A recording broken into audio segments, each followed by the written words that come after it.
माननीय वित्त मंत्री जी।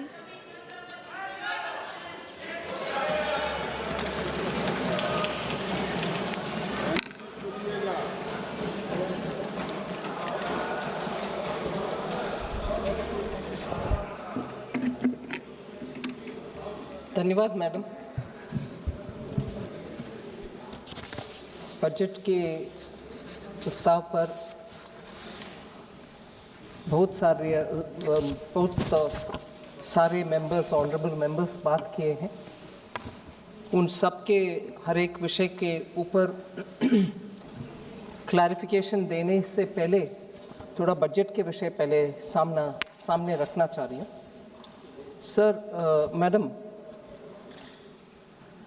this budget is a budget which is prepared as the first budget in the second quarter of the 21st century. इसीलिए ये budget 2026 से लेकर के 2050 तक का बहुत सारे विषयों को इसमें जोड़ता है। Then we are also starting the new five-year cycle of the next Finance Commission, the 16th Finance Commission, which starts from 1st April 2026. And therefore, the estimates are largely on the recommendations of the Finance Commission. So I'm taking care of the next 5 years as per the recommendations. Then coming to 26-27, you're looking at 1 year's budget. So in other words, this is, as Honorable Prime Minister said before the commencement of this budget session, that this is the first budget of the second quarter of 21st century, and truly it has got many of those features in it. That is why you're looking at some of the long-term investments that we are making today, which will have bearing in the long term, whether you're talking of the Biopharma Shakti, the very thing that where we are highlighting how biosimilars will be an answer to many of those life-threatening diseases. And that takes a long time to evolve. You invest today, biosimilar arrives after several years. But India should have a lead in that, and therefore even in this budget, we've provided for research in biopharma and making sure that we will be leaders in biologics and biosimilars. The same is the spirit which guided us when we said we need to have India's Semiconductor Mission 2.0, the second edition of it. And in that, I like to highlight that I've spent a brief mention of investing in cutting-edge areas like carbon capture, because carbon capture is a very important means through which our 2070 net zero goal can be achieved. We have mentioned about carbon capture also. The strategy, the technology, and the ways to do it are all evolving, but even as it is evolving, we have invested in it so that we can be a leader in that. By doing these, which are somewhat leading us towards a medium and a long term, we are also continuing our push in building infrastructure. Now, it's not just roads, it's not just national highways, it's also looking at waterways so that the cost of logistics in this country can come down, and states which are very much in the hinterland, not connected to any seaport, will have the advantage of moving goods faster at a lesser cost. So we very clearly created freight corridors as part of the very exclusive land on the surface transport, but equally spending resources and planning for infrastructure through waterways, national waterways. Even as we are doing this, Madam Deputy Speaker, emphasis on labor-intensive sectors and giving them emphasis so that not just they can have more resources to improve, but even looking at legacy industries which are waiting for rejuvenation have been funded. I'll take the example of building champions out of MSMEs, particularly the medium-sized units, which do not want to grow out of the MSME category, even though they have the capacity, even though they have every strength. But even in the last budget, we expanded the definition of MSME so that even if they go beyond a certain level in their turnover, they'll still be defined as MSME. They don't lose out on their benefits. But this budget, we've taken that a bit further and very clearly announced ways in which such medium-sized industries which have potential to grow and export and also become champions in their sectors can be given further help, and I've announced several steps towards equity help, professional help, and also making sure that they will have liquidity access, and in the process of 3, even if they grow out of the turnover limit which defines them as an MSME, they will be leaders in their sectors so that they can participate in India's growth. Is this only for industries? And is it not going to concentrate, is this budget not going to concentrate on building manpower so that our youth can aspire in a particular, not going to concentrate on building manpower so that our youth can aspire in a particular sphere of activity to go with skills in his hand or her hand and achieve jobs or become entrepreneurs themselves. In this, I would like to highlight 2 major announcements that we've made, in which I have not named any states. In fact, I have openly said, for creating this big facility, states can aspire, any state can aspire, going through the PM Gati Shakti filters. If you think you have a proposition in your hand, any state can ask for one of the 5 that I've announced in terms of the allied and health service, where we want to set up medical hubs. States can aspire to be a part of it, wherein all the aspects of medical education and hospitals for treatment of patients can all be focused in one area, where nurses or any other 10 different allied health services will have their institutions through which people can learn, get themselves skilled, find jobs there itself, and that will become a medical tourism hub. So any state can qualify, and I'm sure states which have traditional strength can also be coming in for it. And this includes Ayush as well. So this is a major forward-looking proposition wherein immediately, because of the medical tourism advantage that India has, this will become a center of multi-purpose, multi-speciality allied health service center through which we can promote medical health, medical tourism.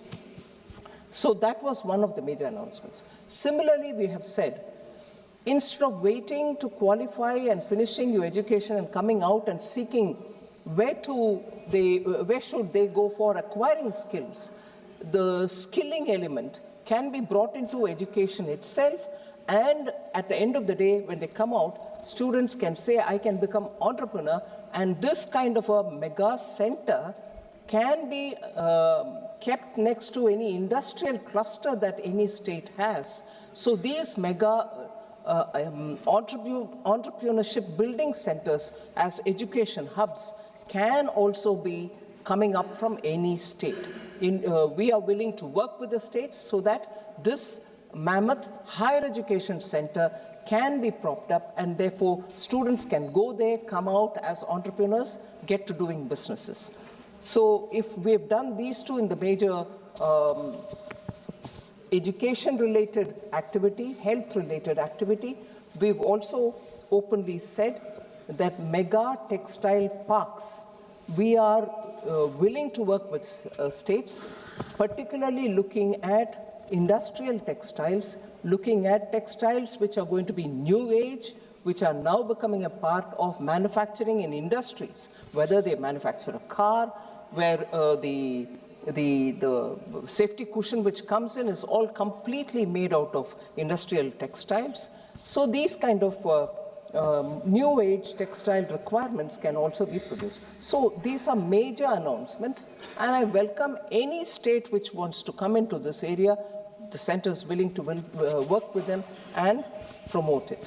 If this is all being done at the level of youth and students and larger centers where jobs and education can go together, health and education can go together, health and providing services to patients who come from different parts of the world come together. We are also placing emphasis in animal husbandry, fisheries, to make sure that in every district you get the facilities for a veterinary surgeon, veterinary hospital, testing labs, so that animal husbandry can be given that priority immediately in the rural areas. So farmers or those who are not farmers who want to get into animal husbandry can also benefit.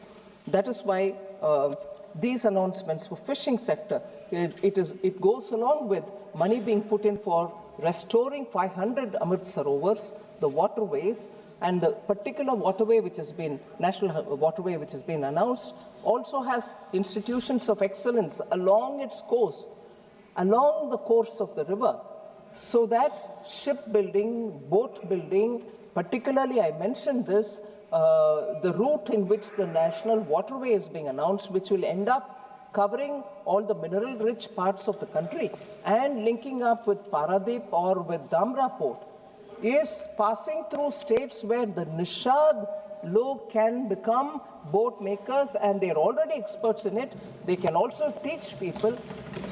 They can become part of the Institute of Excellence, so that inland shipbuilding, shipbuilding for the transporting of huge logistical facilities, will all have the support of the local experts who for generations have done this work. They can also benefit in this growth.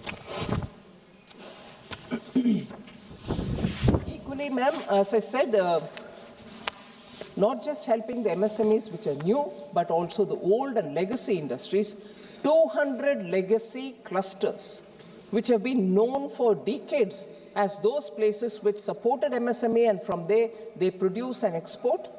It can be any of them.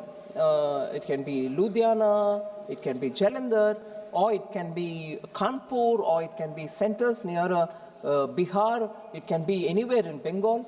So any legacy cluster, 200, we have volunteered that it can be funded, upgraded, given the modern instruments, hardware, software that is required, we will be undertaking that. Other than also providing for girls' hostel in every district, so that girls do not hesitate to take up to science education, which requires long-term, long hours to be spent in the colleges and universities. All of them, not just the girls' hostel, but the training, the internship, and the kind of programs that we're looking at education centers are all with AI provisioning. So AI education is not anymore kept at elite levels. It's going to be available for all our young.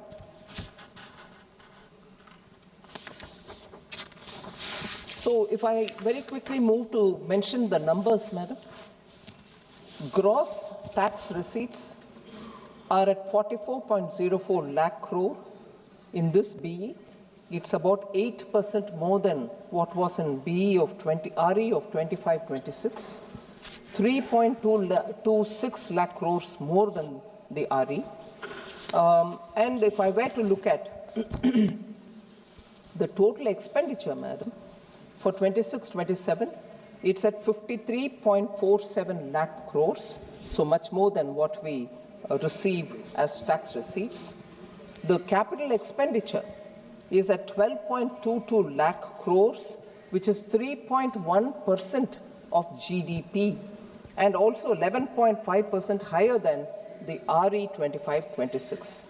Of this, I'm glad to say, on the recommendation of finance ministers from the states who met me before the budget preparation, which is a normal calendar event, which before every budget I meet up with the state finance ministers, on their recommendation and accepting their recommendation, capital expenditure grant that we grant, call it loan without interest for 50 years, which eventually would be equivalent to a grant, has been increased on their request to 2 lakh crores under SASCI, and that is very much for their capital expenditure.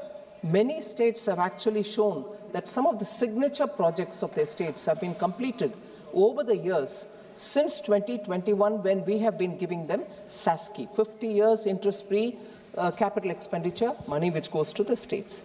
So with this, the effective capital expenditure, although I said capital expenditure is 12.2 lakh crores, the effective capital expenditure, which includes the grants that I give to the states as well, is 17.1 lakh crores, which is 4.4% of the GDP, which goes only to build India in the states and everywhere else, union territories and so on.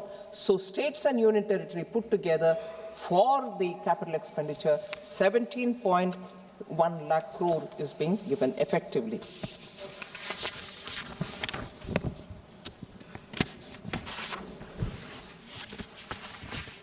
I'm not spending too much time on the fiscal summary, Madam. Fiscal deficit, as you know, for this coming year has been pegged at 4.3%. There are, of course, quite a few honorable members who said it's by restricting your expenditure that you've come to that fiscal consolidation. I'll explain it, that it is not by restricting the expenditure, but I can expand on that a bit later. The resources transferred to the states. Often we are accused of not really transferring the 41% which the Finance Commission has recommended, that Government of India should give 41% of devolvable tax to the states. It's not 41%. I will assure this House through you, Madam, 41% it is that we have transferred to the states. We have not reduced any states transferred devolvable tax which has to go. And that I will also bring in the details. Total resources to be transferred to the states, including the devolution of states' share in taxes and releases that are made under the centrally sponsored scheme in 26-27, the coming year, is estimated to be at 25.44 lakh crores. इतना पैसा states को जाएगा इस साल, आने वाले साल, 25.44 lakh crores. This entails an increase of 2.70 lakh crores. ये पिछले इस साल जो मार्च तक है, उस साल से कंपेयर करते हुए अगर हम देखें तो 2.7 लाख करोड़ का इंक्रीज है 25-26 में, और 3.78 lakh crore more than the actuals of 24-25. So इतना स्पष्ट इंक्रीज स्टेट्स को जा रहा है. और इसके साथ साथ मैडम, क्रेडिट अवेलेबिलिटी कैसा है? इंडस्ट्रीज काम करने के लिए, छोटे इंडस्ट्रीज, छोटे उद्योगों के लिए total credit has actually expanded by 13.8% in the current financial year. As of January 15th, 2026, non-food bank credit has grown by 13%, and the non-bank credit, which is NBFC, has grown by 15.4% at the same period. So credit का कोई कमी नहीं है. I want to highlight the fact, Madam, the 16th Finance Commission, whose report I had tabled in this House, has very clearly said, क्योंकि बार-बार ये प्रश्न आता है कि सेंटर स्टेट्स को देने वाले पैसा नहीं दे रही है, उसका विषय में फिनांस कमीशन अध्ययन करने के बाद उनका बयान है रिपोर्ट में. मैं I am not exactly coating it, I am putting that वो रिपोर्ट में क्या कहा गया. 16th Finance Commission analyzed the state's share transferred by the center to the states from 2018-19 to 22-23 and concluded that in each of these years, the devolution made by the center exactly matches the recommendation of the Finance Commission. So सिर्फ हम नहीं claim कर रहे हैं, finance commission ही विस्तार से इसको अध्ययन करने के बाद उनका रिपोर्ट में ये बताया गया कि सेंटर से जो पैसा स्टेट्स को जाना है, ये उदाहरण लेकर के 18-19 to 20-22-23 इन सालों का विषय में अध्ययन करने के बाद स्पष्टता से बोला है कि केंद्र सरकार से राज्य सरकार को जितने भी पैसा जाना है वो टिक गया है स्टेट्स को, कोई इसमें शक करने का गुंजाइश नहीं है।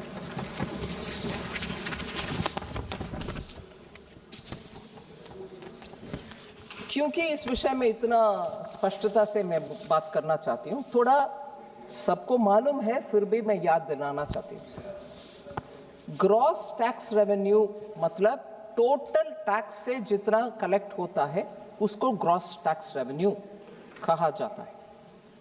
वो सेसेस भी और सरचार्जेस भी उसमें शामिल होता है, वो अलग है। फिर कॉन्स्टिट्यूशन ये बताता है कि सीएजी के द्वारा ऑडिट करने के बाद नेट प्रोसीड्स क्या है, ये निर्णय करने वाले सीएजी है।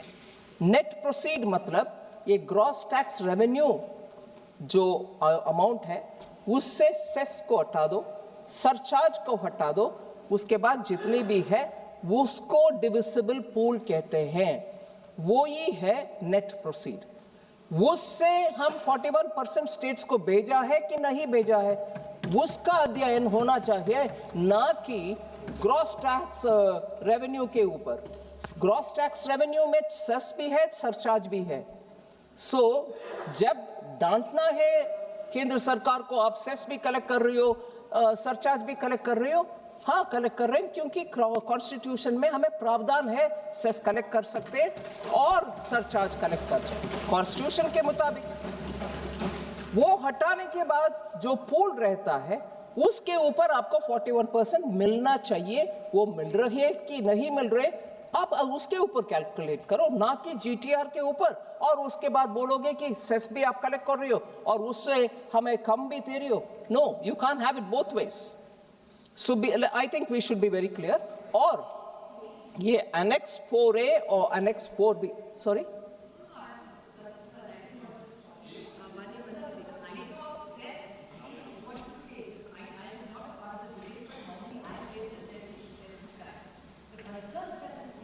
माननीय सदस्यगण, सभा की सहमति हो तो सभा की कार्रवाई माननीय वित्त मंत्री जी के भाषण की समाप्ति तक बढ़ा दी जाए।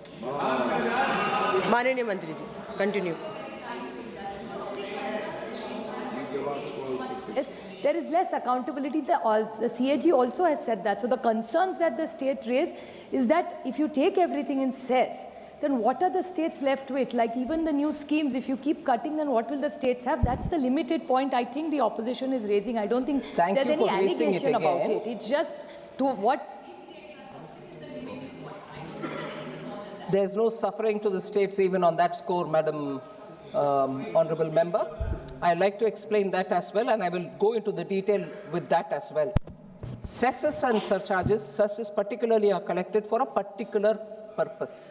Health cess, education cess, road cess, इन सब में जितने भी कलेक्ट होते हैं वो हमारे काम में नहीं आता है, वो स्टेट्स को जाता है उस पर्पस के लिए। स्कूल बनाओ, एजुकेशन सेस, हेल्थ सेंटर में कुछ कमी है, मशीन्स खरीद लो, उसके लिए जाता है health cess. Road cess, road बनाने में जाता है, और जितना कलेक्शन हुआ उससे ज्यादा ही हम स्टेट्स को दे रहे, वो नंबर के साथ मैं अभी बताऊं। इसीलिए सेंटर कलेक्ट करता है, ये नहीं है कि वो सेंटर ही उपयोग करता है। आखिर सेंटर के पास कोई रोड नहीं है और सेंटर के पास सिर्फ एक हॉस्पिटल है, ऐसे भी नहीं है। हॉस्पिटल हर जगह पर है, और हर जगह पर जितनी भी हॉस्पिटल है स्टेट के साथ हम शेयर करते हैं। सो सेस कलेक्ट करने के बावजूद पैसा जाता है स्टेट्स को ही। सो ये I just want to explain that, and वो नंबर भी मैं देती हूँ। और रिसीट बजट में, क्योंकि ऑनरेबल मेंबर्स इस विषय में बहुत रुचि लेते हैं, ये बोलना चाहती हूँ। रिसीट बजट एक डॉक्यूमेंट है, बजट के समय बजट डॉक्यूमेंट के साथ वो भी आता है। उसमें अनेक्स 4A और 4B देख लीजिए, उसमें CAG ऑडिटेड नंबर का बयान उसमें रहता है, आप देख सकते हैं। हम हमारे बजट को रिफॉर्म करने के रास्ते पे चलते एक नया रिसीट बजट में जोड़ा है, 4C। वो 4C भी ही हर साल आता है। उस 4C से आपको और क्लियरली डेटा मिलेगा कि कहाँ जा रहा है पैसा। ये भी फिनांस कमीशन अभी रेकमेंड भी कर रहे हैं कि हर साल आप डेटा निकालो उसका, वो निकाल रहे हैं। और हमारे बजट के डॉक्यूमेंट में रिसीट में वो भी है, सिर्फ मेंबर्स का जानकारी के लिए मैं देना चाहती हूँ। और इसमें से मैं शुरू कर रही हूँ ऑनरेबल मेंबर्स का questions. Honourable N K. Premachandran ji had asked related to this. आप अभी टारगेट डेट टू जीडीपी में जा रही हो विदाउट अमेंडिंग द FRBM, ये प्रश्न था उनका। मैं उनको कहना चाह रही हूँ, डेट टू जीडीपी रेशियो ये नया टारगेट कुछ नहीं है।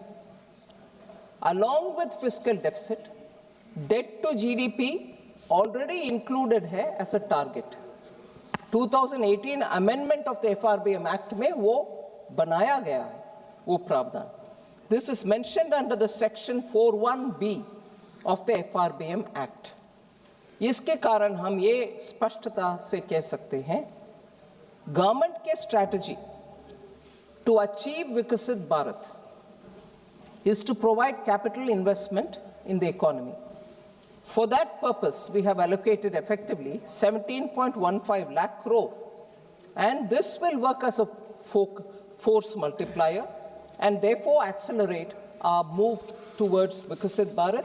And this will be a very important factor in achieving Viksit Bharat, not by moving this or that. We have not moved. Both are available through the FRBM Act. Madam, बहुत सारे लोग युवाओं के लिए बात किए और ये विषय था कि कुछ ऐसे नया पॉलिसी नए ले आ रहे जिससे युवा के लिए रोजगार मिले और उनको कैसे क्या स्कीम्स के द्वारा अटेंड कर रहे हैं। मैं स्पष्टता से कहना चाहती हूँ, जैसे मैंने पहले ही बताया, 5 regional medical hubs medical tourism को बढ़ावा देगा। उसके साथ साथ 1 lakh opportunities in the next 5 years उस एक स्कीम के द्वारा होने वाले हैं। एलाइड हेल्थ प्रोफेशनल्स के उस बड़ा स्कीम के द्वारा। फिर 5 new industrial to textile sector to leather sector major parks जो बना रहे हैं, उसमें भी हम मानते हैं नया उद्योग और जॉब्स होने का संभावना क्लियरली दिखता है। एल्डरली केयर के लिए, हमारी केयर इकोसिस्टम को बढ़ावा देने के लिए 1.5 लाख केयर गिवर्स को हम तैयार कर रहे हैं इस साल विद स्किल्स, जो कि वो wellness, yoga and assistive device operation सब कर पाएंगे। इसीलिए सीधा ये 1.5 लाख लोगों को इस साल ही अपॉर्चुनिटीज जॉब के नाते मिलेगा। इसके अलावा loan linked capital subsidy scheme for veterinary professionals to be available as veterinary professionals. गाँवों में वेटनरी प्रोफेशनल के रोल में काम करने के लिए 20,000 से ज़्यादा लोग को इसमें तुरंत इस साल ही अपॉर्चुनिटीज क्रिएट होगा, उनको जॉब्स मिलेगा। इसके अलावा क्योंकि हमने आइकॉनिक टूरिज्म सेंटर्स का अनाउंसमेंट की, उसको साथ साथ जोड़ने वाले एक स्कीम, जॉब से भी जोड़ने वाले एक स्कीम है। 10,000 टूरिस्ट गाइड्स को हम तैयार करेंगे इसी साल। 20 आइकॉनिक सेंटर्स, टूरिज्म सेंटर्स में होंगे वो, और 12 वीक का ट्रेनिंग जो ऑनलाइन भी, सीधा भी, पर्सन टू पर्सन भी होगा। इससे ट्रेन्ड टूरिस्ट गाइड्स ये आइकॉनिक सेंटर्स में अपने रोजगार बढ़ावा कर सकते हैं। शी मार्ट्स, ये भी अनाउंसमेंट हुआ है। SHG ग्रुप्स के द्वारा, सेल्फ हेल्प ग्रुप्स के द्वारा महिलाओं को बहुत सारे प्रोत्साहन मिलता है, उनको कॉर्पस मिलता है, उनके छोटे छोटे बिजनेसेस कराने के लिए मदद मिलता है। बैंक्स भी उनको, उनके कॉर्पस को मन में रखते हुए उनको लोन्स भी एक्सटेंड करते हैं with some consideration in the rates. इसी SHG ग्रुप को फोकस करते हुए माननीय प्रधानमंत्री जी ने लखपति दीदी का एक्सपेरिमेंट शुरू किया। उसमें इतने सारे गांवों में आज हम जाने में, आई एम श्योर ऑनरेबल मेंबर्स जाने के समय आप मिल सकते हैं, कितने लखपति दीदी हर गांव में अभी सामने आ रहे हैं। उनका नंबर हम बढ़ाने के लिए भी अनाउंसमेंट की है। और ये महिला आज सिर्फ उनके अपने ग्रुप में ना करते हुए, मैडम मैं आपके सामने ये कहना चाहती हूँ, मैं नागालैंड गई थी, उधर नेशनल रूरल लाइवलीहुड मिशन के द्वारा थोड़ा कम ट्रेनिंग पाए हुए महिला आज सामने होकर के बोल रहे हैं मेरा अपना दुकान चलाना चाह रही हूँ। वो कपड़े में हो सकता है, लोकल अचार हो सकता है, या लोकल कुछ हैंडीक्राफ्ट्स हो सकता है। इन महिलाओं को आज उनके अपने एंटरप्राइज खोलने का इतना आतुर है, उनको हम ट्रेनिंग भी करेंगे, उनको बैंक के द्वारा असिस्टेंस भी देंगे। सो शी मार्ट का मतलब self help entrepreneur, self help group से निकले हुए महिलाओं को प्रोत्साहन देना, उनको सपोर्ट देना, मार्केटिंग असिस्टेंट प्रोवाइड करना। इस शी मार्ट का अनाउंसमेंट, ये ट्रांसिशन जो होता है क्रेडिट लेड लाइवलीहुड, उससे बाहर आकर के आज उनके अपने चलाने वाले एंटरप्रेन्योर तैयार करना, वो भी महिला के बीच में, इज अ मेजर अनाउंसमेंट। फिर दिव्यांगजन कौशल योजना, कस्टमाइज ट्रेनिंग देंगे जिनको कैसे किस रूट पे जाना है, with sensitivity and dignity intact for दिव्यांगजन। उनको आईटी में सेक्टर पा सकते हैं, या तो एवीजीसी में सेक्टर, जिसको अभी बड़ा प्रोत्साहन मिला, वो वेव्स कॉन्फ्रेंस के बाद भारत में बहुत अच्छा रिस्पांस मिल रही है। इनमें ये दिव्यांगजन लोगों को आईटी सेक्टर में भी और टेक्नोलॉजी सेक्टर में भी, एवीजीसी में भी, हॉस्पिटैलिटी सेक्टर में भी उनको जॉब्स मिलेगा। ऐसे हर एक सेक्टर के ऊपर ध्यान रख के हम जॉब्स के लिए, युवाओं के लिए ट्रेनिंग, इन सब में एआई का एक्सपोजर भी उनको दिलवा रहे। मैडम एग्रीकल्चर के ऊपर बहुत प्रश्न उठाए गए, उनको भी मैं कहना चाह रही हूँ कि टेक्नोलॉजी एआई ड्रिवन एडवाइजरी, वो भारत विस्तार के द्वारा ये मल्टीलिंगुअल एआई टूल होगा। एग्री स्टैक जो एग्रीकल्चर मिनिस्ट्री के द्वारा क्रिएट गए, हर फार्मर को आइडेंटिफाई करके उनके क्रॉप है, उनके सॉइल हेल्थ कैसा है, उनको कितना फर्टिलाइजर आवश्यकता होगा, ये सब का विषय कंप्लीटली डिजिटाइज्ड रूप में एग्री स्टैक में रखे हैं। इनफैक्ट एग्री स्टैक हमारे यूपीआई स्टैक जैसे बड़ा नेक्स्ट भारत का एक innovative approach to digitise agriculture, जिससे प्रोडक्टिविटी इंक्रीज होगा, फार्मर का इनकम बढ़ाने के लिए ये एग्री स्टैक पोर्टल और आईसीएआर का एक पैकेज भी है एग्रीकल्चरल प्रैक्टिसेस के ऊपर, कौन सा बीज अच्छा क्वालिटी है उसको टेस्ट करने का, और क्या एक्सटेंशन ट्रेनिंग दिलवाना है, इरिगेशन कितना कैसे होना, ये दोनों का एग्री स्टैक जो डिपार्टमेंट का है और आईसीएआर पैकेज जो quality of processing and also quality of seed and cultivation, इन जो दोनों को मिल करके बेटर फार्म प्रोडक्टिविटी के लिए जो साइंटिफिक बेसिस में एग्रीकल्चर मिनिस्ट्री में जो काम हो रहा है, उसको पूरा समर्थन हमने स्पष्टता से कही है। इससे फार्मर को रिस्क कम और प्रोडक्टिविटी ज़्यादा होगा। हमारे भारत के किसान को हम धन्यवाद कहना चाहिए कि इतने सारे रिस्क जो है, बारिश आएगा, ओला होगा, या क्रॉप एकदम नष्ट में आ जाएगा, पानी मिलेगा नहीं मिलेगा, क्वालिटी ऑफ सीड, इन सभी विषयों में उनका इतने सारे रिस्क है, फिर भी हमारे अन्नदाता सामने होकर के हमारे एग्रीकल्चरल सेल्फ सफिशिएंसी दे रहे हैं। उनका अभी डिजिटली सपोर्ट करने के लिए ये महत्व प्रयत्न है, वो फिनांस मिनिस्ट्री के द्वारा हमने पूरे साथ देने के लिए आगे आ चुके हैं। इसके अलावा high value agriculture and horticulture, क्योंकि डाइवर्सिफाई करने का आवश्यकता भी है, इसी हाई वैल्यू एग्रीकल्चर और प्लांटेशन रिलेटेड मैटर्स में चलते हमने अनाउंस किया कोकोनट प्रमोशन स्कीम। इसके द्वारा old and non productive trees को रिप्लेस कर सकते हैं हाई यील्डिंग सैपलिंग्स को उपयोग कर सकते हैं। 1 करोड़ फार्मर्स के लिए ये तुरंत बेनिफिट देगा। ये एक अनाउंसमेंट कोकोनट प्रमोशन के, और ये बहुत ही इंपॉर्टेंट है। I would have really appreciated if members of honorable members from particularly from Kerala who spoke about Kerala को कुछ नहीं मिल रहा। कोकोनट केरला का जीवन धारा है मैडम। हाँ, और हमारे सरकार के द्वारा प्रमोशन कर रहे हैं।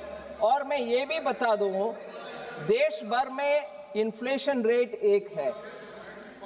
टोटली इन्फ्लेशन कैलकुलेशन करने में एक नंबर आएगा नेशनल एवरेज। हर एक स्टेट में भी आजकल डेटा निकल रही है। मॉस्पी का डेटा अभी नया सीरीज जो आ रही है फरवरी 27 से, उसमें भी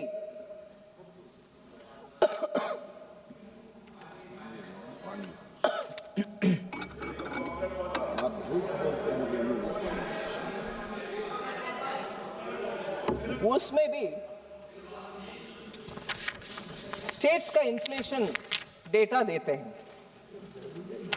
आप लगातार देख सकते हैं, क्योंकि शॉर्ट सप्लाई की वजह से नारियल भी चाहिए खाने पकाने में, और नारियल तेल भी चाहिए। केरला के इन्फ्लेशन नंबर सिर्फ कोकोनट के किल्लत के कारण उनके इन्फ्लेशन में असर पड़ता है। भारत सरकार अभी केरल के और कोकोनट ग्रोइंग हर स्टेट में ये प्रमोशन स्कीम के द्वारा कोकोनट सप्लाई भी अच्छा रहे, कोकोनट ऑयल भी हमारे देश में खूब प्रोड्यूस हो, जिसमें स्टेट्स जो ज्यादातर कोकोनट को उपयोग करते हैं उनको डायरेक्टली बेनिफिट मिलेगा। सो फार्मर 1 करोड़ बेनिफिट करेंगे, तो कंज्यूमर भी अच्छा कोकोनट मार्केट में आने में ये सुविधा मिलेगा। और आई एम ग्लैड केरल को केरला कंज्यूमर को भी बेनिफिट मिलेगा। फिर कोकोनट ग्रोइंग बाकी स्टेट्स का भी इससे असर। दूसरा, एनके प्रेमचंद्रन जी हर साल मिलते थे मेरे से कि हमारे कैशू ग्रोवर्स के लिए कुछ करो। बाकी ऑनरेबल मेंबर्स भी मिलते थे, कुछ करो हमारे कैशू।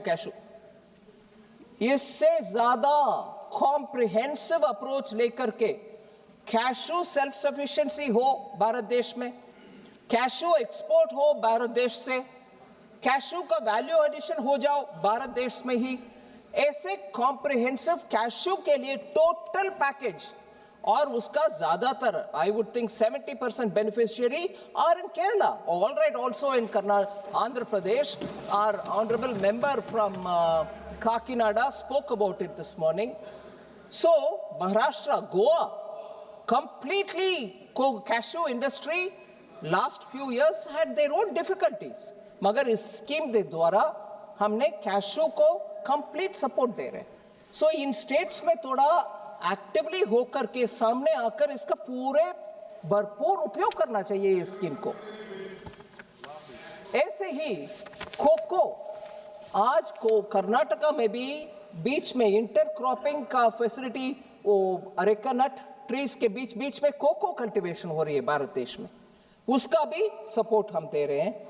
ऐसे ही हमारे हिमालयन हिली स्टेट्स में पाइन नट का, वॉलनट्स का, आमंड्स का प्रोत्साहन इस स्कीम के द्वारा मिलेगा। और नॉर्थ ईस्ट में पर्टिकुलरली त्रिपुरा एंड असम, ये अगरवुड उधर होता है, उसको लाइक साम्रानी, the frankincense, they use it for making agarbattis, and south east Asia में उसका बहुत बड़ा मार्केट रहता है। त्रिपुरा में मुझे मालूम है बहुत बड़ा अगर के हमारे बीजेपी सरकार आने के तुरंत बाद उधर बहुत बड़ा इनिशिएटिव हुआ करता था, वो भी इसमें से बेनिफिट होगा। लास्टली, केरला और कर्नाटका, सैंडलवुड का बेनिफिट अब तक कोई सरकार ने उसके ऊपर बात नहीं किया। मोदी जी ने उसमें डायरेक्ट मुझे आदेश दिया। भारत का कल्चर से जुड़े हुए सैंडलवुड हमारे पूजा में, हमारे घरों में रखते हैं, और सैंडलवुड को सीक्रेट मानते हैं हम। उसका कल्टीवेशन ही कम हो रहा है।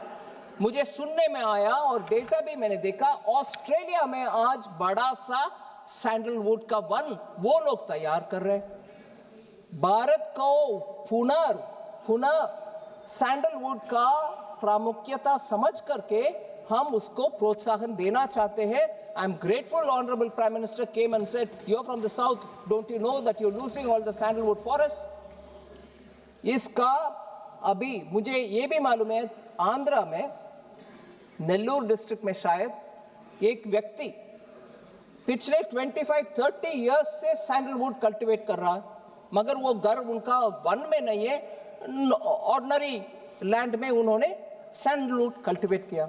मगर कानून ऐसे है, वो सैंडलवुड इन द फॉरेस्ट जैसे ही उसको भी हम देखते हैं, काटना नहीं है, उसको कुछ करना नहीं है, मगर बड़ा हो गया ये किसान तो उनके अपने व्यक्तिगत अनुभव के साथ उसको बढ़ाया, मगर we are not able to do anything. So कानून जब रेस्ट्रिक्टिव हो जाता है, ऐसे बड़ा बड़ा जो भारत देश का संपत्ति माना जाना चाहिए, ऐसे सैंडलवुड का भी हम इस बार प्रोत्साहन दे रहे हैं। I am sure Kerala, Karnataka and states can benefit out of it. मत्स्य पालन के ऊपर 1 मिनट लेती हूं, क्योंकि बहुत सारे मेंबर्स उसके ऊपर भी बात किए। 500 रिजर्वायर को हम अमृत सरोवर का नाम दे रहे हैं, और फिशरी वैल्यू चेन पूरे कोस्टल स्टेट्स में वैल्यू चेन बनाने के लिए हम फिश फार्मर्स प्रोड्यूसर ऑर्गेनाइजेशन बना करके उनके द्वारा वैल्यू एडिशन कोस्टल एरियाज में ही हो जाने दो, फिर उससे एक्सपोर्ट भी अच्छा बढ़ सकते हैं। वो भी हम इस बजट में प्रावधान कर चुके हैं। इसके अलावा मैडम, कभी भी ऐसे प्रोत्साहन देंगे मगर एक्सपोर्ट करने के समय दिक्कत आ जाता है। Duty free EEZ fishing zone, exclusive economic zone जो होता है हमारे समुद्र के तट में, उस पूरे इलाका में फिशिंग राइट्स हमारे फिशरमैन को मिलना चाहिए। अभी तो वो 12 किलोमीटर तक ही जा सकते हैं, उसके आगे जाने में दिक्कत आ जाता है। अभी हम we have amended things in such a way that they can go to the high seas also and catch fish, and that fish can be exported even from there, and every such selling will be considered as export. Processing का भी हम boost करना चाहते हैं, उसका भी import duty में कुछ चेंजेस ले आए जिससे मत्स्यकारों को बेनिफिट हो सकता है। एनिमल हस्बेंड्री मैंने ऑलरेडी रेफर कर चुकी हूँ, ज़्यादा उसमें और एक्सपैंड करना नहीं है, मगर लाइफ स्टॉक सेक्टर के लिए कैलकुलेशन जब हम करते हैं सेंट्रल एक्साइज ड्यूटी का, बायोगैस ब्लेंडेड CNG के ऊपर एक्साइज ड्यूटी जो लगाते हैं, the entire value chain, biogas value chain को हम एक्सक्लूड कर रहे हैं, उसके ऊपर कोई एक्साइज ड्यूटी नहीं होगा, जिससे सीधा किसान का बेनिफिट मिलेगा। फिर कोऑपरेटिव सेक्टर में बहुत सारे फार्मर्स काम करते हैं, उसको भी इस बजट में टैक्स में राहत दिलाए हैं, क्योंकि वो कैटल फीड उत्पादन करके उनके अपने कोऑपरेटिव सोसाइटी में देते हैं, उसके ऊपर कोई टैक्स नहीं लगेगा। ऐसे ही नेशनल फाइबर स्कीम, जिसमें सिल्क, वूल और जूट का भी हम प्रावधान दे रहे हैं, छोटे छोटे लघु उद्योग काम करते हैं उसमें। ऐसे ही आयुर्वेदा एक्सपोर्ट्स का भी फार्मर्स जो ऐसे हर्ब्स को, जड़ी बूटियों को उत्पादन करते हैं, उनके फील्ड में उगाते हैं, उनको भी लैब सेटअप करके क्वालिटी मेडिसिन तैयार करने के लिए कर रहे हैं। मैडम, एक विषय फार्मर के जब बात करते हैं, फार्मर के ऊपर विषय बात करते हैं, बजट एलोकेशन फॉर फर्टिलाइजर ज़्यादातर हम भूल जाते हैं। फर्टिलाइजर के लिए जो भारत में हम कुछ मात्रा में प्रोड्यूस करते हैं, मगर ज़्यादातर हम इंपोर्ट करते हैं। खर्च भारत सरकार उठाती है और किसान को कोई कहीं कमी ना हो, और इतने भी इंपोर्ट करो मगर किसान को कमी ना हो। उसके कारण मैडम, हमारे बजटरी एलोकेशन इस बार 1.71 लाख करोड़ है इंपोर्ट ऑफ फर्टिलाइजर्स के लिए, और डिपार्टमेंट ऑफ फर्टिलाइजर ने हमारे लिए ये सेफगार्ड करने के लिए इतना एलोकेशन कर दो ऐसे डिमांड किया। हमने पूरे उसको तुरंत मंजूरी भी दे दी है, जिससे फार्मर्स को कोई शॉर्टेज ना हो। और यूरिया सब्सिडी इंटरनेशनल मार्केट का दाम के अनुसार भी कम ज्यादा होते हैं जी, मगर आखिर किसान को किल्लत नहीं होने देंगे हम। ये अमाउंट बार बार दिखाने में नहीं है। आप ये बात बताओ, कोई किल्लत हुआ कि नहीं हुआ? कोई किल्लत नहीं है, कोई किल्लत नहीं है। स्टेट गवर्नमेंट जाकर के जो होर्डिंग करके बैठ रहा या प्लाईवुड इंडस्ट्री को भेज रहा, वो एक्शन लेना चाहिए। नहीं, बिल्कुल नहीं। माननीय मंत्री प्लीज। और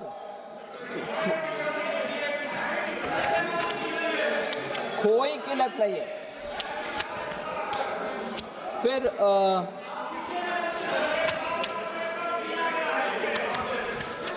मैडम, बार बार बहुत सारे लोग मखाना बोर्ड पिछले बार आपने अनाउंस किया, क्या हो गया? अनाउंस भी किया, अमाउंट भी इंक्रीज किया, और उस मखाना बोर्ड स्कीम के लिए पिछले बार, क्योंकि उस साल भी अनाउंसमेंट हुआ, 30 करोड़ हमने प्रावधान किया बोर्ड के लिए। इस बार वो 90 करोड़ इंक्रीज हुआ है, कम नहीं हुआ। और बिहार सरकार ने जमीन भी उसके लिए एलोकेट कर चुके हैं, सो उसके ऊपर जरूर आगे बढ़ेगी काम। फिर कोई ऑनरेबल मेंबर ने हमसे पूछा कॉटन टेक्नोलॉजी मिशन और मिशन फॉर पल्सेस और mission for vegetables and fruits, क्या हो गया उसका? बहुत अनाउंसमेंट करते हो स्कीम, आखिर क्या हो रहा? ये तीनों को हमने मर्ज कर चुके हैं, और सेंट्रली स्पॉन्सर्ड स्कीम का नाम अभी कृषि उन्नति योजना। इसके तहत ये तीनों के लिए जो पैसा उनको मिलना है वो मिलेगा।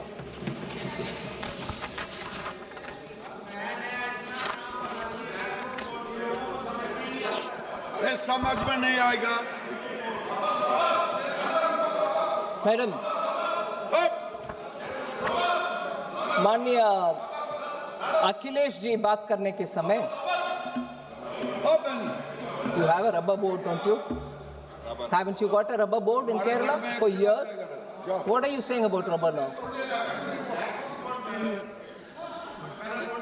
अखिलेश यादव जी ने बात करने के समय बोले no bullet train for UP. एक एक करके मैं आती हूँ, बहुत सारे विषय बोले। क्या मैं जवाब देती हूँ आपको, don't worry, you will get an answer. ये कब तक का विषय पूछने से पहले आपके इंडी अलायंस का विषय सोच लेना। उसको देर करने वाले कौन है? पूछ लो, यूबीटी से पूछ लो, जमीन क्यों देर से दिया, उसके वजह से कॉस्ट क्यों बढ़ाया।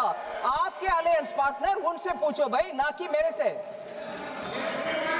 लैंड समय पर दिए होते अब तक बुलेट ट्रेन चलता होता, लैंड नहीं दिया और जानबूझ करके मुंबई का नुकसान किया, मुंबई का नुकसान करवाया। मैडम, यूपी को बुलेट ट्रेन नहीं है वगैरह, सच नहीं है madam. 2 high-speed train corridors go through UP. First of all, Delhi से Varanasi first Vande Bharat express UP को ही गए, और उसमें कानपुर और प्रयागराज जोड़कर वो गए। सो दिल्ली वाराणसी और वाराणसी से सिलीगुड़ी तक ये हाई स्पीड ट्रेन यूपी से ही निकलता है, ठीक है। सो इसके अलावा वाराणसी को रेलवे में कनेक्टिविटी हब माना जाता है। ईस्ट से, साउथ से, नॉर्थ से, वेस्ट से आने वाले पूरे ट्रेन वाराणसी हब में ही होते। रेलवे का बड़ा सा एस्टेब्लिशमेंट वाराणसी में है, उसके कारण ये उधर जॉब्स भी मिलता, उत्तर प्रदेश का रेलवे नेटवर्क भी बढ़ रहा है और उधर से रेलवे कोचेस का मैन्युफैक्चर भी उधर से ही हो रहे हैं। रेलवे के पूरे ध्यान उत्तर प्रदेश में है सर। और बजट का विषय में बोल रही हूं, average annual railway budget 18 fold increase हुआ है उत्तर प्रदेश में। 2009 से 2014 तक 1109 करोड़ था। 2009 से 14 तक 1109 करोड़ था उत्तर प्रदेश के लिए रेलवे बजट में। मगर अब 2026-27 में 20,012 करोड़ हुआ है। 1,000 से 20,000 करोड़। सो उत्तर प्रदेश का प्रामुख्यता इस नंबर से आपको समझ में आना चाहिए। अभी ऑन गोइंग कितना है रेलवे प्रोजेक्ट्स उत्तर प्रदेश में? 92,056 करोड़, मतलब 1,00,000 करोड़ तक जाना है। जस्ट 40 करोड़ कम। 92,056 करोड़ रेलवे में on going projects Uttar Pradesh में आज भी है। वो ऑन गोइंग क्या है? Station development, electrification, rails doubling, freight corridors, high speed corridor, ये सब सिस्टमैटिकली इंफ्रास्ट्रक्चर बढ़ते जा रही है उत्तर प्रदेश में। सो मैं माननीय अखिलेश जी से अनुरोध करती हूं, थोड़ा तथ्यों को नजर रखते हुए बातें करें। सो अगले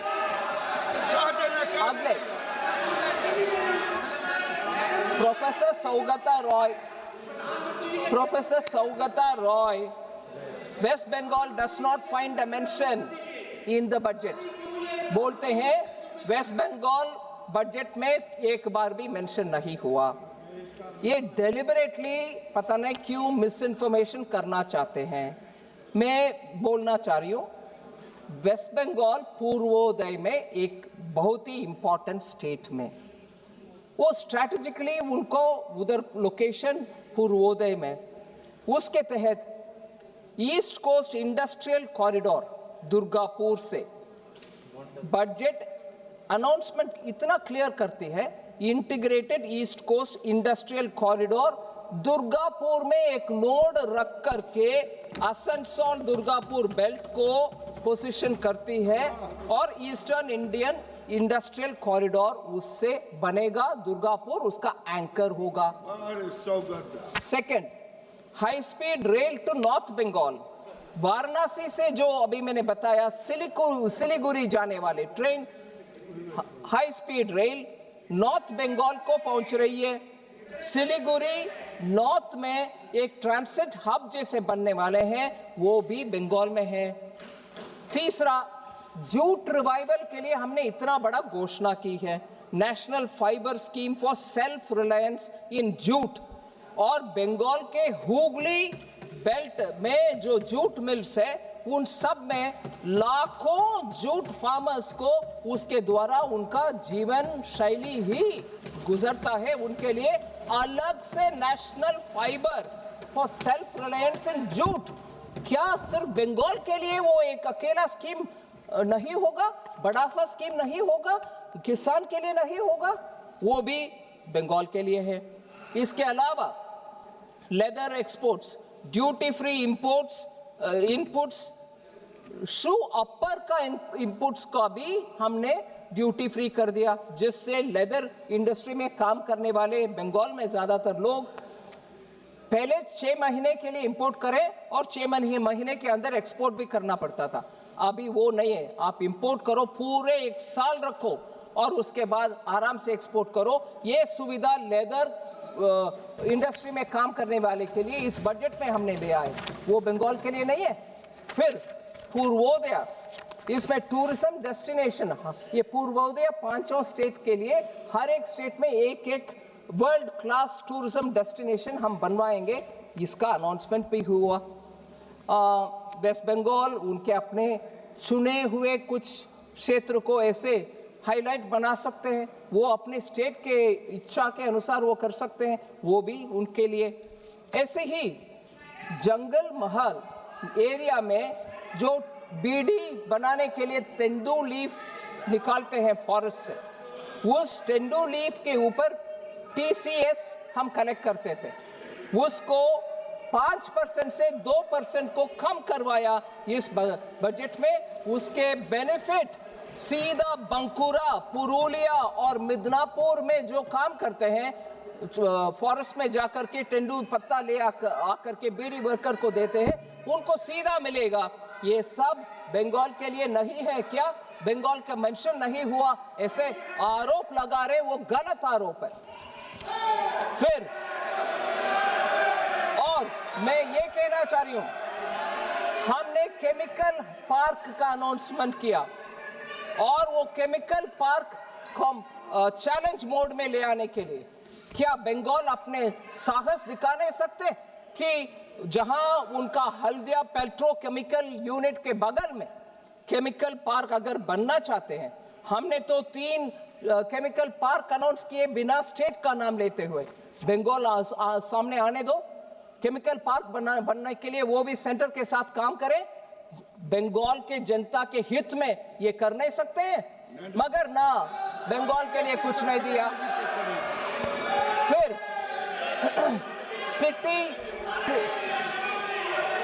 सिटी इकोनॉमिक रीजन का अनाउंसमेंट हुआ।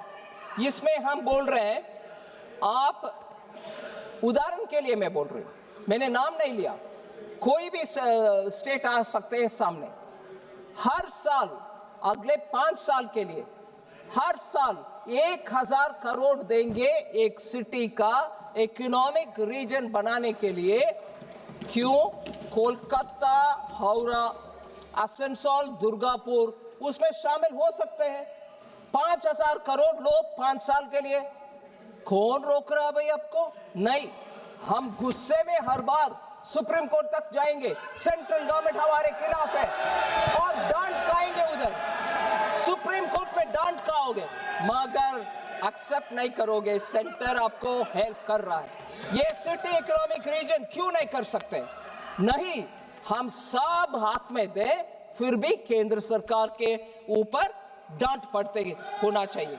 ये शर्मनाक कॉन्डक्ट मुझे लगता है बार बार केंद्र सरकार के ऊपर फेडरलिज्म का लेक्चर देने वाले बंगाल, आइए सामने आइए, इसमें प्रपोज करिए, ले लीजिए। और लास्ट में madam, national institute of design जो अहमदाबाद में है, देश में और एक नहीं है, उनका आउटपोस्ट ही है, उनका एक्सटेंशन है। नया नेशनल इंस्टीट्यूट ऑफ डिजाइन हम बनाने के लिए घोषणा कर चुके हैं, वो पूर्वोदय में होगा।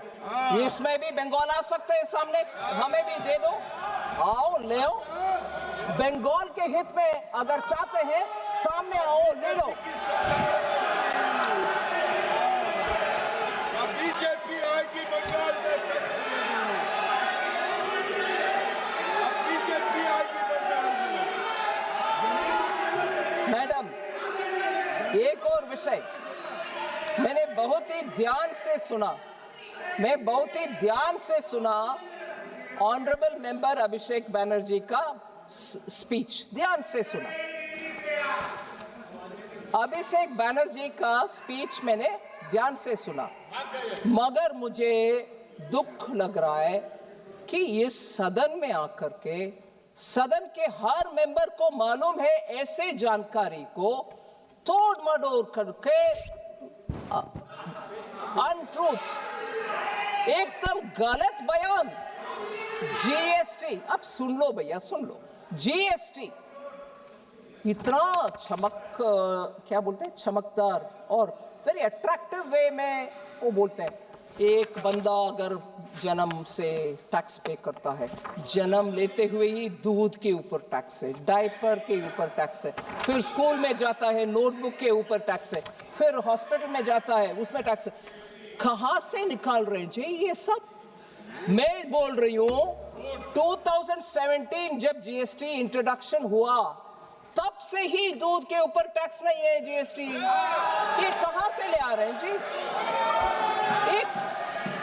इस हाउस को I don't know if it is the right word, बेवकूफ बनाने के लिए उनका भाषण है।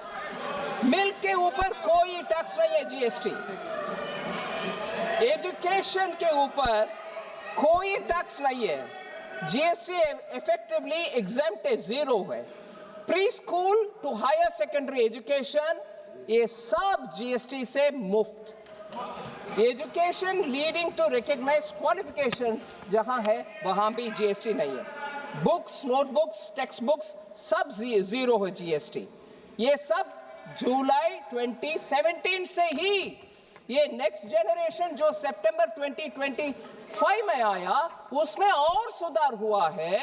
एंड देयरफॉर एसेंशियल, और ये भी पेंसिल, शार्पनर, रबर, इतना आई मीन मुझे लग रहा है कि how can you go on saying like this untruth. ये टीएमसी का भी जीरो आने वाला है, टीएमसी का भी जीरो आएगा, जीरो। और पेंसिल, शार्पनर, मैं स्पष्ट करने के लिए बोल रही हूं मैडम आपको, ये आप आराम से सुनिए ना, आप सुनिए madam. Pencil, sharpener, eraser, exercise book, notebooks, maps सब जीरो है। सो ये कहां से निकल कर डेटा ले आ रहे पता नहीं। हेल्थ केयर सर्विसेज सितंबर 2025 से इधर बहुत चर्चा हुआ मानसून सेशन के समय, उसके बाद हेल्थ में मैं जीएसटी काउंसिल को धन्यवाद कहना चाह रही हूं, सभी मंत्रीगण उसमें सहमत थे। जीएसटी रेट ट्रीटमेंट, डायग्नोसिस और केयर के लिए जीरो है, टोटली एग्जेम्प्ट है since 1 July 2017। Health and life insurance अभी वो भी जीरो को आ गया प्रीमियम के ऊपर। फिर पता नहीं कहां से बोल रहे हैं।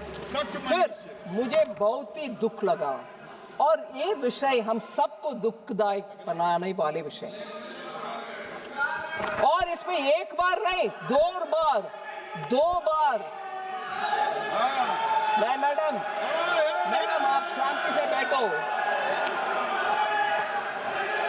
Madam. Honourable chair, honourable member Abhishek Banerjee ने 2 बार एक विषय जिक्र किया, मुझे बहुत दुख लगा। हम सबको दुख लगेगा। आदमी मरने के बाद भी जीएसटी है, अगरबत्ती चलाना हो तो भी जीएसटी है। ये बयान उनसे मैंने सुना और मुझे बहुत दुख लग रहा। जीएसटी फ्यूनरल सर्विसेज के ऊपर कभी नहीं था, जीरो। ये कट मनी का बात कर रहे हैं, बंगाल में लेते हैं। हाँ मैडम, मुझे माननीय मेंबर गिरिराज सिंह जी का बयान अभी उचित लग रहा है। शायद बंगाल में कट मनी सिंडिकेट ले रहा होगा डेथ के ऊपर, उसके कारण वो बोल रहे हैं वो जीएसटी है। वो जीएसटी नहीं, टीएमसी का कट सिंडिकेट, टीएमसी का सिंडिकेट ले रहा है।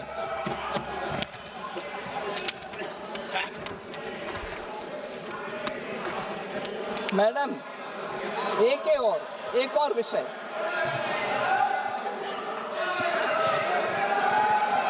हर विषय में, don't worry, I will say that equally आई से,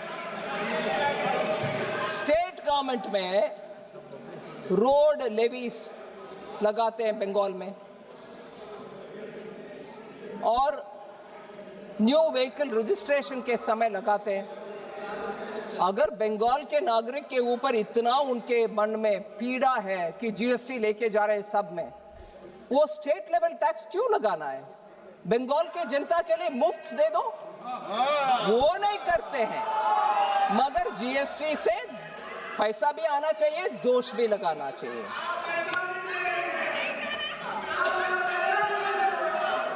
मैं एक रिक्वेस्ट करती हूँ माननीय मेंबर को, मैंने एक रिक्वेस्ट करती हूँ, उनके गवर्नमेंट में जाकर बोलें, मैडम सुनिए, आपके गवर्नमेंट को बोलो, आपके गवर्नमेंट के पास ये बात बोलो, ऑनरेबल एमपी कॉमन मैन के ऊपर, सुनिए मैडम, आपके कॉमन मैन के ऊपर बंगाल में बोझ कम करना चाहते हो तो मैं बोल रही हूं, कोलकाता में पेट्रोल दिल्ली से कंपेयर करते हुए 10 रुपया क्यों ज्यादा है? आप जाके उसको कम करो ना, वो कम करो मैडम। और लास्ट में बंगाल के विषय में मैडम, मैंने जब अनाउंस किया, मैंने एक माननीय सदस्य प्लीज। ईस्ट फ्रेट मैडम, इस बजट में हमने दंकुनी का नाम लिया, दंकुनी, क्योंकि ईस्ट वेस्ट कॉरिडोर बनना चाहिए। ईस्ट वेस्ट कॉरिडोर जहां दंकुनी से सूरत को जाना है, वो हमने अनाउंस किया। बंगाल के नेतागण को इतना दुख है, बंगाल के लोगों को इतना दुख हो कि ये अनाउंसमेंट माननीय सीएम ममता बनर्जी जब रेलवे मंत्री थी उस समय ये अनाउंसमेंट हो चुका है। आप कुछ नया नहीं कर रही हो। ये अनाउंसमेंट, ये उनका शिकायत है। Dankuni to Surat east west freight corridor का अनाउंसमेंट, उसमें बंगाल के लोग बोलते हैं ये तो हमारी ममता बनर्जी रेलवे मंत्री जब थी उस समय अनाउंसमेंट हुआ है। गलत है, बिल्कुल गलत है। I have announced new dedicated freight corridor दंकुनी से सूरत। माननीय ममता बनर्जी जी ने लुधियाना से कोलकाता को दंकुनी के द्वारा कुछ अनाउंस करके चले गए, वो कुछ नहीं हुआ उसमें। मैंने अनाउंस किया दंकुनी से सूरत, वो बिल्कुल नया है। इसलिए हर विषय में श्रेय लेने का कष्ट ना करें। इसमें एक विषय में हाउस के ध्यान ले आना चाह रही हूं। माननीय प्रधानमंत्री जी, हम सबको ये बात पहले से बोल रहे हैं, 2014 से बोल रहे हैं कि हमसे पहले रेलवे का कितना भी अनाउंसमेंट हुआ, वो जो कंप्लीट नहीं हुआ उन सबको कंप्लीट पहले करो। चाहे वो कोई और पार्टी ने अनाउंस किया होगा, फिर भी कंप्लीट करो, उसके बाद हमारे अनाउंसमेंट। ऐसे 1990 से मैडम 28 प्रोजेक्ट्स अटका पड़ा था। उन सबको हमने मोदी जी के नेतृत्व में हमने कंप्लीट कर चुके हैं, 1990 से जो पेंडिंग है। और 172 ऐसे प्रोजेक्ट्स 2000 से 2014 में घोषणा हुआ है, उन सब का काम भी अभी हम करते जा रहे हैं। सो हमने ये नहीं किया कि हमसे पहले जो भी अनाउंस किया हमें परवाह नहीं, हम हमारे काम करेंगे। No, we are completing even that which has been announced earlier. मगर ये क्रेडिट जहां मैं दंकुनी से सूरत बोल रही हूं, उसको ममता जी का अकाउंट में डालना सही नहीं।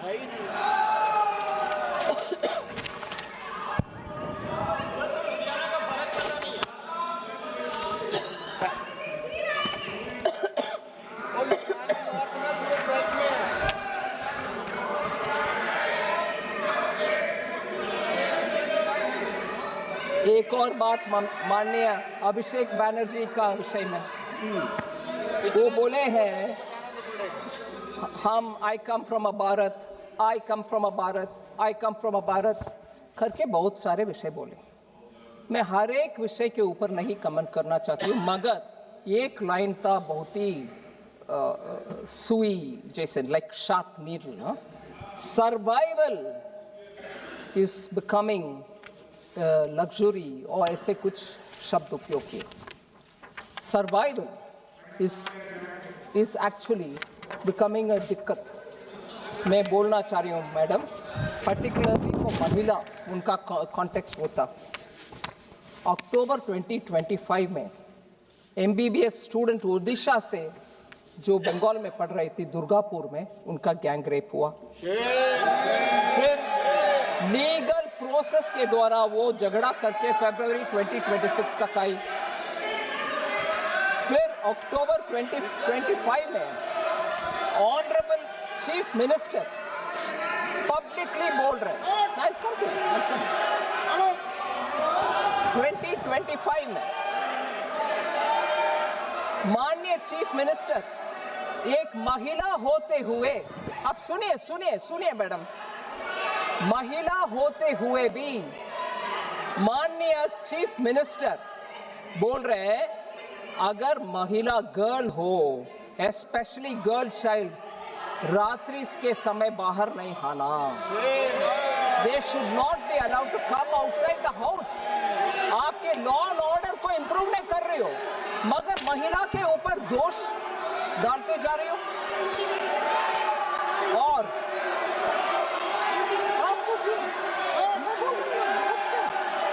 he said it.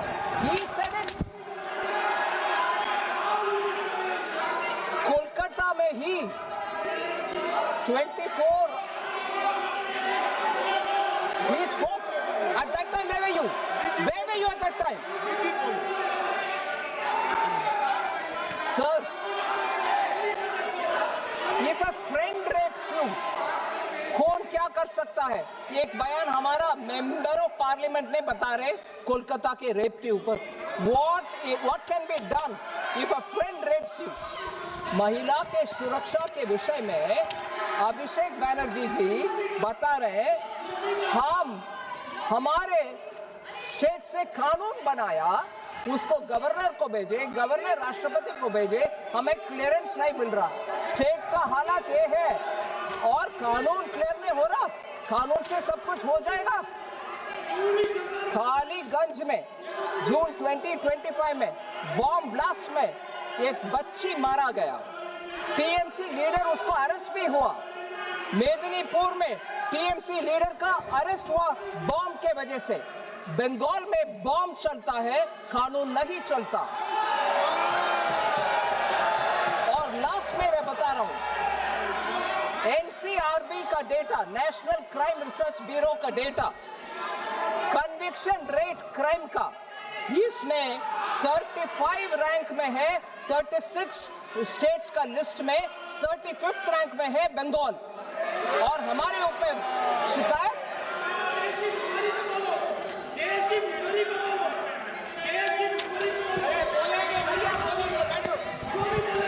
नहीं। इससे आगे बढ़ती हूँ मैडम। बंगाल का तो थोड़ा एक आध उदाहरण दिया मैंने, और बाकी है, फिर भी मैं मूव ऑन करती हूँ।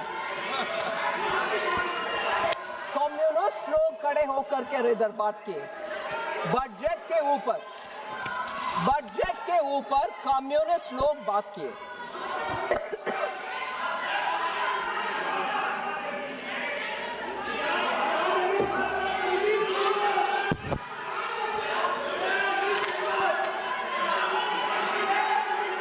हमें कुछ भी नहीं मिलता, केरल में कुछ नहीं मिलता। कम्युनिस्ट लोग जहां भी सरकार में थे मैडम, उधर के आर्थिक व्यवस्था इतना नीचे चले जाता है, कोई इन्वेस्टमेंट जाता नहीं है उधर। केरल में एक इंडस्ट्री ग्रुप 3,500 करोड़ का इन्वेस्टमेंट को उधर से हटाया और चले गए दूसरे में।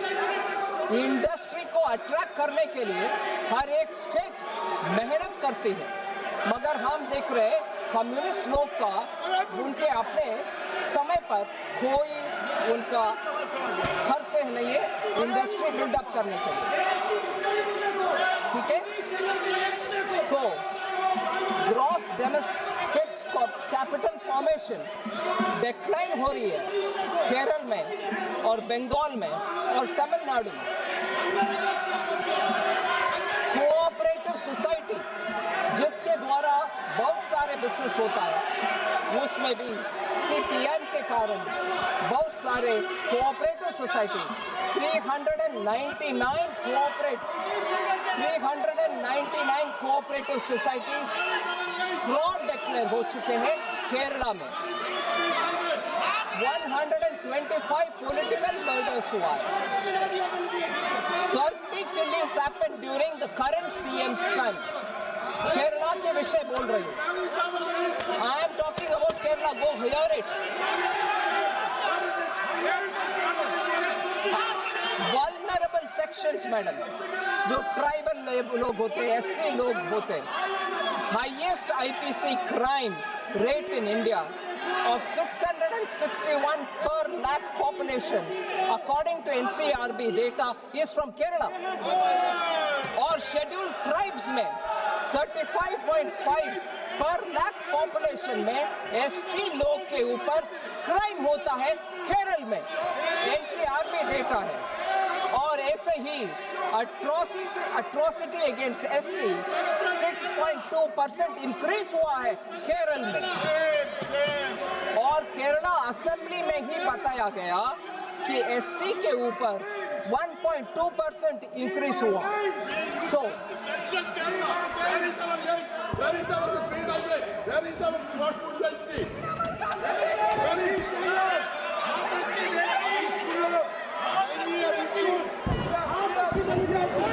मैम, माननीय leader of the opposition Shri Rahul Gandhi ji बहुत सारे विषय बातें किए, अभी सुनना चाहिए। वो थोड़े जीजुत्सु मार्शल आर्ट के लैंग्वेज बताए। हाँ, ग्रिप, कंट्रोल, ग्रिप बहुत बताए ग्रिप के ऊपर। और ये भी बताए, इतने भी बताए कि चेयर में बैठे हुए हमारे जगदम्बिका पाल जी को हम आपको रिस्पेक्ट करते हैं, आप आखिर हमारी पार्टी वाला है वगैरह, वो भी बताए। ठीक है जी। बिट्टू को गद्दार का, बट उन्हीं के पार्टी से बाहर आए हुए बिट्टू को ट्रेटर बताया। ये एक चेयर में बैठे हुए दोस्त है, हमारे बिट्टू ट्रेटर हो गए। सो ऐसे कहने वाले लीडर ऑफ द ऑपोजिशन बहुत सारे विषय बताए, उनको मैं जरूर एक एक पॉइंट पे जरूर आंसर करना चाहता हूँ। मैं वो सही एक विषय उठाए। Please listen, I'm talking about LOP. Listen, you will be keen to know. नहीं, Suresh, you're not wanting to listen on LOP? Kodi Kundil Suresh, माननीय your मंत्री जी, LOP and not माननीय मंत्री जी, माननीय मंत्री प्लीज। AI और डेटा के ऊपर बहुत चिंता व्यक्त की कि भारत के डेटा विदेश में चली जा रहे हैं।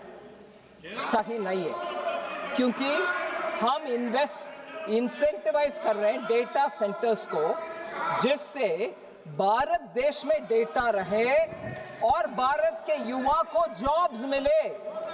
उसके लिए हम कर रहे हैं डेटा सेंटर के लिए प्रावधान, और उसको बिना समझे ये बोल रहे हैं डेटा आप विदेश का कंपनी को दे रही हो। हमारे यहाँ क्या होगा?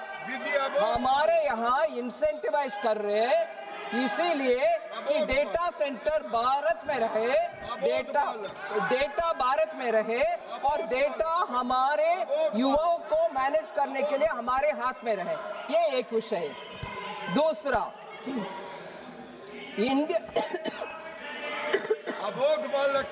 इंडिया AI मिशन 1000 करोड़ का एलोकेशन इस बजट के इस विषय के लिए एलोकेट किए हैं, और हमारे इंडियन कस्टमर्स का सर्विस अच्छा हो, क्लाउड विदेश से आने में हमारे डेटा हमारे साथ हमारे कस्टमर्स के लिए सर्विस में आना चाहिए, इसलिए हमने वो एक्सटेंड किए।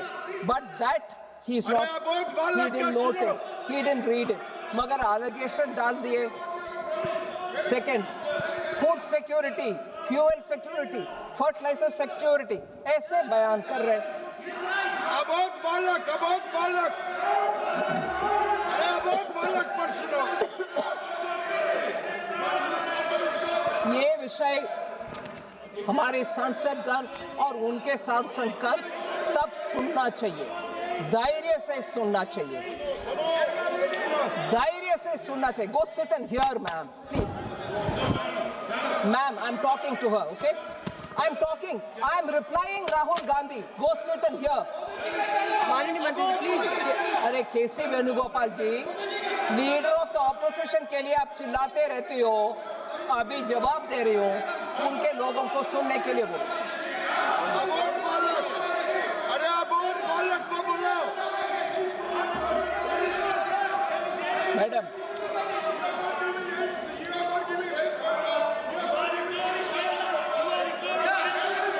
फूड सिक्योरिटी, वैल्यू एडिशन के ऊपर बात कर रहे थे। I want to tell him, total food subsidy के लिए 2.27 लाख करोड़ बजट में एलोकेशन हुआ है फूड सिक्योरिटी के लिए, और 80 करोड़ लोगों को अभी भी हम जारी रख रहे हैं फ्री फूड। फिर मिनिस्ट्री ऑफ फूड प्रोसेसिंग के द्वारा इंडस्ट्रीज सेटअप करने के लिए बजट में 4064 करोड़ फूड प्रोसेसिंग इंडस्ट्री के लिए, PM formalisation of micro food processing enterprises के विषय में स्कीम के लिए पैसा 4000 करोड़ से ज्यादा अलोकेट हुआ। फिर हाई वैल्यू एग्रीकल्चर, उसके लिए 350 करोड़ अनाउंस किया है, वो जो कोकोनट वगैरह मैंने एक्सपेंड किया। फूड इन्फ्लेशन सबसे लोअर रेट में है, जबकि यूपीए के समय फूड इन्फ्लेशन डबल डिजिट में था, 10%, 11%, अभी तो वो नीचे आकर के 2% से कम है फूड इन्फ्लेशन। फिर वो बहुत बड़ा बयान दिया, geopolitics, energy, weaponisation of finance, इन सब के ऊपर बोले कि इतने सारे चैलेंजेस है, बजट ब्लड, ये भी बोल रहे हैं कि हमारे बजट उसको एक्नॉलेज करता है, मगर बजट में इतने सारे हैं उसको पढ़ा नहीं है। क्या क्या है मैडम? इकोनॉमिक स्टेबलाइजेशन फंड जो 50,000 crore, economic stabilization fund 50,000 crore का अनाउंसमेंट हुआ है। अनएंटिसिपेटेड, अनएक्सपेक्टेड अगर चैलेंज होता है उस पैसा को उपयोग कर सकते। ये 25-26 में ही अनाउंस हो चुका है, वो पैसा है, उनको उसका ध्यान नहीं है। Technology security fund 9,800 crore to counter weaponization of technology and finance हमने अलॉट कर चुके हैं, वो उसको भी उनका जानकारी नहीं है, पढ़ा नहीं है। अबोध बालक। एनर्जी सिक्योरिटी, रेयर अर्थ के लिए भारत तैयार रहना चाहिए, माइक्रोचिप्स हम बनाना चाहिए, इसके ऊपर इतना चिंता व्यक्त करने वाला लीडर ऑफ द ऑपोजिशन ये भी पढ़ा नहीं है कि एनर्जी सिक्योरिटी के लिए हमने critical to insulate India from weaponization of energy matters. The budget pushes for autonomy in critical minerals. Customs duty का exemption हुआ, न्यूक्लियर पावर के लिए 2,500 करोड़ अलॉट हुआ, and national green hydrogen mission के लिए 600 करोड़ अलॉट हुआ। बजट को पढ़ा नहीं है, आ गए हमारे लीडर ऑफ द ऑपोजिशन बात करने के लिए। फिर बजट में ये भी कहा कि SEZ मैन्युफैक्चरिंग यूनिट्स इंपैक्ट हुआ है ये टैरिफ वगैरह के कारण, उनको डोमेस्टिक एरिया में सेल करने के लिए हमने प्रावधान किया, कस्टम्स ड्यूटी को छूट दिया, सो दैट वो यूनिट्स बच पाएंगे। फिर कॉम्पिटिटिवनेस इंक्रीज करने के लिए, ट्रस्ट बेस्ड गवर्नेंस ले आने के लिए कस्टम्स में इतने प्रावधान किए। फिर सपोर्ट करने के लिए एमएसएमई और आर्टिसान्स को 10 lakh value cap on courier export, courier के द्वारा जो एक्सपोर्ट होता है उसको भी हमने कैप हटा दिया, जिससे हमारे छोटे छोटे उद्योग बाहर एक्सपोर्ट करने में सुविधा हो। फिर ये क्लियरेंस करने के लिए डिजिटल एक ही प्लेटफॉर्म बनाया, जिससे इंपोर्ट भी एक्सपोर्ट भी एक ही विंडो के द्वारा हो सकते हैं। ये कुछ नहीं पड़ा, आ गए हमें लेक्चर करने के लिए, हमारे देश का इनसिक्योरिटी, ये सब है बजट में, पड़ा कि नहीं है? फिर ये जरूर सुनना चाहिए, कांग्रेस के लोग इसको सुनने में क्षमता रखना चाहिए। They should have the strength to listen to this. Bharat को सेल कर रहे, भारत फार्मर को सेल कर रहे, मोदी जी सरेंडर कर दिया। मोदी जी किसी देश का हित का विषय में सामने खड़े होकर के बात करेंगे, देश के हित में काम करेंगे, मगर देश को बेचने वाले कौन है? Who has sold? I tell you who has sold. 2013 में वर्ल्ड ट्रेड ऑर्गेनाइजेशन WTO में जाकर के बाली में कांग्रेस ने एक समझौता करके आए। वो दो ही विषय था, ट्रेड फैसिलिटेशन एक था, दूसरा विषय public stock holding of grains था। Public stock holding of grains के ऊपर भारत के हित में कुछ ना करते हुए ट्रेड फैसिलिटेशन के ऊपर साइन करके आ गए थे। इसका मतलब था 2017 जनवरी से भारत देश में कोई किसान से प्रोक्योरमेंट हो नहीं सकता है, और हम रेशन के दुकान से गरीब लोगों को कुछ भी दे नहीं सकते हैं। मतलब रेशन का कोई भी चीज जा नहीं सकते। वर्ल्ड ट्रेड ऑर्गेनाइजेशन का बाली के मीट में जाकर के समझौता करने वाले ये लोग हैं। हमारे किसान से एमएसपी दे करके कोई प्रोक्योरमेंट कर नहीं सकते थे। अगर मोदी जी 2014 में आकर के WTO के ऊपर हार प्रकारा, we fought for it and got peace clause so that we can think of the country also, man. This country 2017 से PDS डिस्ट्रीब्यूशन कर नहीं सकते थे, गरीब को रेशन दे नहीं सकते थे, देश को, गरीब को, किसान को बेचने वाले ये लोग हैं। ये सरेंडर करके आए हैं, WTO में जाकर के पूरे सरेंडर करके आए हैं ये लोग। और भारत देश का हमारे प्रधानमंत्री जी के ऊपर ये आरोप लगा रहे LOP, उनको कोई नैतिक अधिकार बनता नहीं है। 2017 के अंदर पीस क्लॉज WTO में लेकर आए मोदी जी। इसके वजह से कोविड के समय हम सब लोग को रेशन दे पाए, और किसान से आज भी प्रोक्योरमेंट हो रही है। नहीं तो कांग्रेस के साथ चलते हुए हमारे देश का किसान सड़क पर आ जाते। ये सेल करने वाले लोग हैं, ये भारत का किसान को बेचने वाले लोग हैं, ये हमारे गरीब को बेचने वाले लोग हैं। मैडम, लास्ट में एक और विषय, नहीं, पाकिस्तान के साथ भारत को जोड़ने दे दिया, और यूएस एडमिनिस्ट्रेशन के साथ डील करने के समय आप पाकिस्तान के साथ भारत को जोड़ने क्यों दिया? और ये कहकर लीडर ऑफ द ऑपोजिशन हमें सजेशंस दे रहे, नेगोशिएशन कैसे करना है।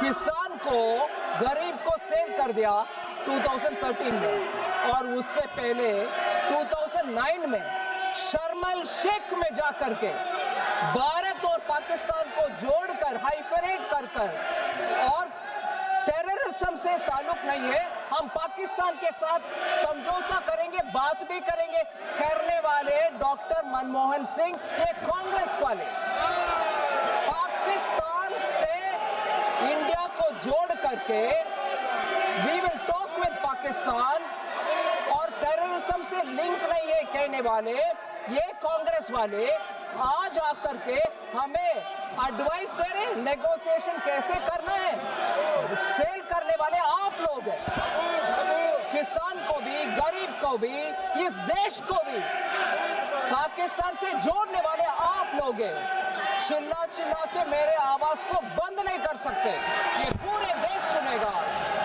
ये पूरे देश सुनेगा। आप आकर के इधर हमें एडवाइस दे रही हो। इस किरण रिजिजू ने सही कहा, भारत को बेचने वाले कोई माय की लाडला अभी तक जन्म नहीं हुआ, मोदी जी कभी नहीं करेंगे। Thank you madam.